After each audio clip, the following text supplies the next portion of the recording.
Hello दोस्तों, उत्तराखंड की पाठशाला में आपका स्वागत है। मेरा नाम है अखिलेश बर्तवाल। तो देखिए, यहाँ पर आज मैं लेकर आया हूँ सामान्य अध्ययन टेस्ट सीरीज का भाग 12, जहाँ पर हम देखेंगे इतिहास के मगध साम्राज्य से संबंधित कुछ प्रश्न। तो चलिए शुरू करते हैं भाग 12। देखिए, यहाँ पर जो हमारा पहला प्रश्न है वो है, मगध का पहला ज्ञात वंश कौन था।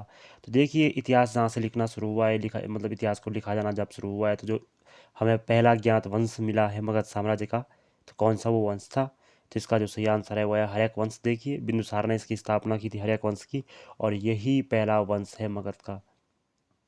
अगला प्रश्न, कुणिक किसका अन्य नाम था। तो देखिए, इनमें से किस एक शासक का अन्य नाम कुणिक था, या उसे ग्रंथों में कुणिक नाम से भी संबोधित किया गया है। तो इसका जो सही आंसर है वो है अजातशत्रु। देखिए, बिंबिसार का पुत्र था अजातशत्रु, हर्यक वंश का दूसरा शासक।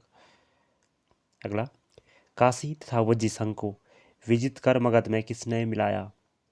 देखिए, काशी और वज्रसंघ जिसकी राजधानी थी वैशाली, इनको विजित कर मगध साम्राज्य में मिलाने वाला शासक कौन था। तो इसका जो सही आंसर है वो है अजातशत्रु। देखिए, अजातशत्रु ने बहुत लंबी लड़ाइयों के साथ काशी और वज्रसंघ को मिलाया था मगध में, और यहीं से मगध का उत्कर्ष आरंभ हो गया था, मतलब मगध की सीमाएं फैलने लग गई थी। अगला प्रश्न, प्रथम बौद्ध संगति कहाँ हुई। तो देखिए, बुद्ध की मृत्यु के पश्चात 483 ईस्वी पूर्व में प्रथम बौद्ध संगति हुई। कहाँ पर ये हुई थी। तो ये हुई थी राजगृह में। राजगृह राजधानी थी हर्यक वंश की। यहाँ पर सप्तपर्णी गुफा में ये बौद्ध संगति हुई थी अजातशत्रु की शासन काल में, और जो इसका अध्यक्ष थे वो थे महाकश्यप। अगला प्रश्न, पाटलिपुत्र को किसने बसाया। देखिए, पाटलिपुत्र जो शहर है वो मगध साम्राज्य की राजधानी रहा, लेकिन इससे पूर्व राजगृह राजधानी थी। तो किसने पाटलिपुत्र को बसाया। तो इसका जो सही आंसर है, पाटलिपुत्र को बसाने वाला जो व्यक्ति है वो है उदयन। देखिए, उदयन की अगर हम बात करें तो ये भी हर्यक वंश का शासक है। अजातशत्रु के बाद उदयन शासक बने। अगला प्रश्न, धननंद को यूनानी लेखकों ने किस नाम से पुकारा है। तो देखिए, नंद वंश का अंतिम शासक धननंद या घनानंद भी हम इसे कहते हैं, सिकंदर का आक्रमण इसके समय भारत पर हुआ। तो किस नाम से यूनानी ग्रंथों ने इसे इसका उल्लेख किया है अपने ग्रंथों में, यूनानी लेखकों ने। इसका जो सही आंसर है वो है अग्रमीज। देखिए, अग्रमीज कहा है धननंद या घनानंद के लिए यूनानी लेखकों ने। अगला प्रश्न, काकवर्ण किसका अन्य नाम था। देखिए, इनमें से किस एक का अन्य नाम था काकवर्ण। तो इसका जो सही आंसर है वो है काला शोक का। देखिए, काला शोक की बात करें अगर हम, तो पुष्यमित्र शुंग का जो वंश था, शुंग वंश, उसका शासक था काला शोक। तृतीय बौद्ध संगति काला शोक के समय में हुई थी। तो चलिए, वैशाली में। अगला प्रश्न, भारत पर प्रथम विदेशी आक्रमण कहाँ के निवासियों ने किया, या भारत पर किस देश ने प्रथम आक्रमण किया था। कौन सा आक्रमण था जो विदेशी आक्रमण था भारत पर पहला। तो इसका जो सही आंसर है वो है, देखिए, ईरान।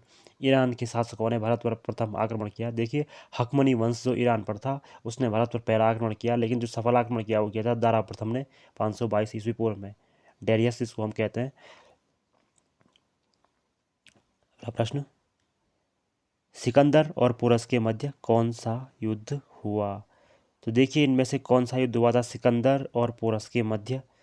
झेलम का युद्ध, वितस्ता का युद्ध, या हाइडे स्पीच का युद्ध। तो इसका जो सही आंसर है वो है, देखिए, तीनों। क्योंकि झेलम को ही वितस्ता कहा जाता था, और यहीं पर जो यूनानी लेखकों ने इस युद्ध का वर्णन किया उन्होंने इसे हाइडे स्पीच का युद्ध कहा। तो देखिए, ये तीन नाम एक ही नदी के हैं या एक ही स्थान के हैं। मगध का पहला ज्ञात शासक कौन था। तो हमने अभी बात की थी, मगध का पहला ज्ञात वंश वो था हर्यक। तो उसी हर्यक वंश का जो पहला शासक होगा वही मगध का पहला ज्ञात शासक होगा। इसका जो सही आंसर हो जाएगा वो होगा बिंबिसार। अगला प्रश्न, चंद्रगुप्त मौर्य और सेल्यूकस निकेटर के मध्य युद्ध कब हुआ। तो देखिए, सिकंदर का सेनापति था, और उसके ही पश्चिमी दक्षिणी जो हिस्सा था उसके सॉरी उसके साम्राज्य का जो पश्चिमी हिस्सा था वहाँ का शासक था सेल्यूकस निकेटर। तो इसने आक्रमण किया था भारत पर, चंद्रगुप्त मौर्य पर। तो ये वर्ष था 305 ईस्वी पूर्व, और यहाँ पर सेल्यूकस निकेटर की हार हो गई थी। अगला प्रश्न, यूनानी लेखकों ने किसे अमित्रोचेटस कहा है। देखिए, अग्रमीज कहा था उन्होंने धनानंद के लिए, जबकि अमित्रोचेटस मतलब अमित्रोचेट्स उन्होंने कहा था बिंदुसार के लिए। देखिए, बात करें बिंदुसार की, तो सम्राट चंद्रगुप्त मौर्य के पुत्र और अशोक के पिता थे बिंबिसार। मौर्य वंश के दूसरे शासक। डाइमेकस और डायनोसियस नामक राजदूत किसके दरबार में आए थे। देखिए, दो राजदूत हैं, डाइमेकस जो हैं यूनानी राजदूत, और डायनोसियस हैं जो मिस मिस्र के राजदूत हैं, किसके दरबार में ये आए थे? तो ये आए थे बिंदुसार के दरबार में। अगला प्रश्न, किसे देवानाम प्रिय या प्रियदर्शी कहा गया है? तो देखिए, किसे इस नाम से जाना जाता है इतिहास में, या उसने अपने लिए इस नाम का प्रयोग किया है अपने अभिलेखों में? तो इसका जो सही आंसर है वो है अशोक। देखिए, सम्राट अशोक, इन्हीं को देवानाम प्रिय और प्रियदर्शी के नाम से जाना जाता है। अगला प्रश्न, 261 ईसा पूर्व की महत्वपूर्ण घटना थी, तो इनमें से कौन सी वो घटना है जो 261 ईसा पूर्व में हुई थी? तो इसका जो सही आंसर है वो है कलिंग युद्ध। देखिए, कलिंग युद्ध हुआ था अशोक के शासन पर बैठने के 9वें वर्ष में। 269 ईस्वी में वो शासन पर बैठे थे और 261 ईस्वी पूर्व में उनका कलिंग युद्ध हो गया कलिंग राज्य से। अगला प्रश्न, सर्वप्रथम अशोक के अभिलेखों की लिपि पढ़ने वाला व्यक्ति कौन था? तो देखिए, किस व्यक्ति ने सर्वप्रथम अशोक के अभिलेखों को पढ़ा और उसकी लिपि को पढ़ा, पहचाना? तो इसका जो सही आंसर है वो है जेम्स प्रिंसेप। देखिए, जेम्स प्रिंसेप ने 1837 में सर्वप्रथम अशोक की लिपि को पढ़ा। अगला प्रश्न, मेगास्थनीज के अनुसार मगध में नगर प्रशासन की कितनी समितियां थी? तो मतलब कितनी समितियां यहाँ पर नगर प्रशासन का कार्य करती थी? तो इसका जो सही आंसर है वो है 6। देखिए, हर समिति में 5 सदस्य होते थे, तो 30 आदमियों की समितियां, जो 6 समितियां थी, वही नगर प्रशासन का कार्य करती थी मगध में। अगला प्रश्न, अंतिम मौर्य सम्राट कौन था? तो देखिए, इनमें से कौन सा वो सम्राट था जो अंतिम मौर्य सम्राट था, जिसके बाद मौर्य वंश का अंत हो गया? तो इसका जो सही आंसर है वो है बृहदत्त। बृहदत्त थे अंतिम मौर्य सम्राट। अगला प्रश्न, चंद्रगुप्त मौर्य किस धर्म का अनुयायी था? तो देखिए, चंद्रगुप्त मौर्य की अगर हम बात करें तो किस धर्म से संबंधित थे? अशोक का हम जानते हैं बौद्ध धर्म के बहुत बड़े अनुयायी रहे अशोक। तो जो चंद्रगुप्त मौर्य थे वो थे जैन धर्म के अनुयायी। देखिए, भद्रबाहु जो जैन गुरु हुए, उन्होंने इन्हें बौद्ध जैन धर्म की शिक्षा दी थी।